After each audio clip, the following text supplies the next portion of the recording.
सियासी पार्टी है एआईएमआईएम, जिसने हैदराबाद से बाहर निकलकर इस्लामिक कट्टरपंथ के बल पर खूब राजनीति चमकाने की कोशिश की, लेकिन हाथ लगा एक बड़ा शून्य।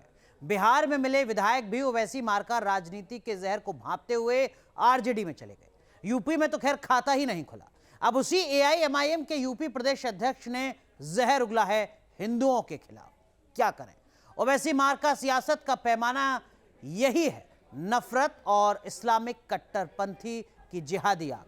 अब सवाल यह है कि अपने नेता की बिगड़ी जुबान पर हैदराबादी भाईजान क्या कुछ बोलेंगे? यकीनन हम दो शादी करते हैं तो दोनों बीवी को समाज में इज्जत देते हैं। तुम एक शादी करते हो, तीन करते हो, किसी को नहीं बताते। 832 साल हमने हुक्मरानी की है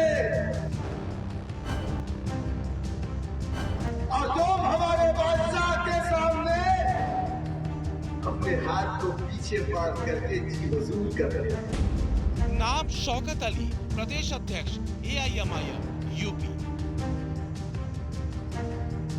832 साल हमने हुक्मरानी की है और तुम हमारे बादशाह के सामने अपने हाथ को पीछे पार करके जी हुजूर कर रहे हैं। काम जहर खुरानी।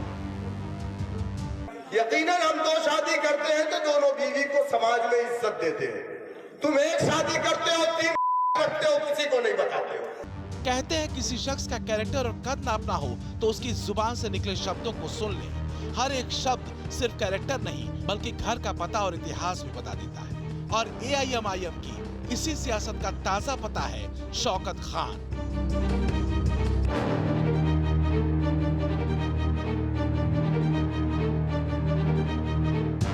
इस्लाम के जरिए सियासत का झंडा बुलंद करने के लिए ये शख्स मंच पर चढ़ा तो इस शख्स की सारी तहजीब किसी काले हिजाब की तरह उतरती चली गई और जो सामने आई वो बदसूरत और बदमिजाज मजलिस की राजनीति।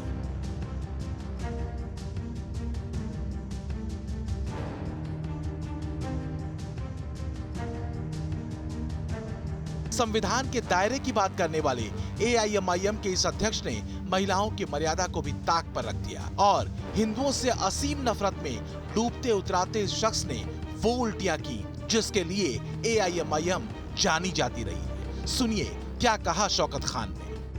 यकीनन हम दो शादी करते हैं तो दोनों बीवी को समाज में इज्जत देते हैं। तुम एक शादी करते हो, तीन करते हो, किसी को नहीं बताते हो, ना उसको इज्जत देते हो। लेकिन हम अगर दो करते हैं तो इज्जत से करते हैं, बीवी बनाते हैं। उन बच्चों का नाम भी राशन कार्ड में होता है, आधार कार्ड होता है।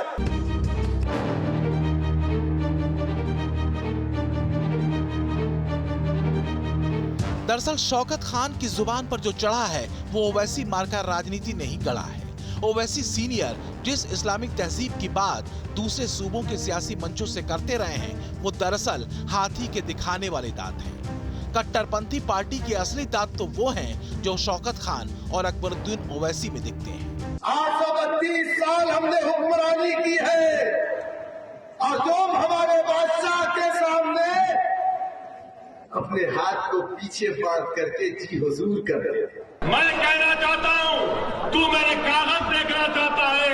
अरे 800 बरस तक मैंने इस मुल्क पे हुक्मरानी और जामादी की है। ये मुल्क मेरा था, मेरा है, मेरा। समझना मुश्किल नहीं कि वास्तव में ओवैसी मार्का राजनीति की चोट है कहां पर और दिक्कत है किस बात से। दरअसल ओवैसी और उनके नफरती कारकुनों की दिक्कत ये है कि हिंदुस्तान की सत्ता हिंदुओं के हाथों में है। मुस्लिम कट्टरपंथी हाशिए पर हैं। सैकड़ों साल पहले इस्लामिक राज का खात्मा हो गया और अयोध्या में राम मंदिर क्यों बन रहा है। लेकिन ओवैसी के चूके हुए सिपहसालारों की खींच यही है कि हिंदुओं को इतना कोसने के बाद भी उत्तर प्रदेश में ओवैसी का बोरिया बिस्तर बांधकर उन्हें बैरंग हैदराबाद क्यों भेज दिया गया। सच ये है कि हैदराबादी भाईजान और उनके सतही नेताओं की पहचान जितनी यूपी के पास है वो दीगर है।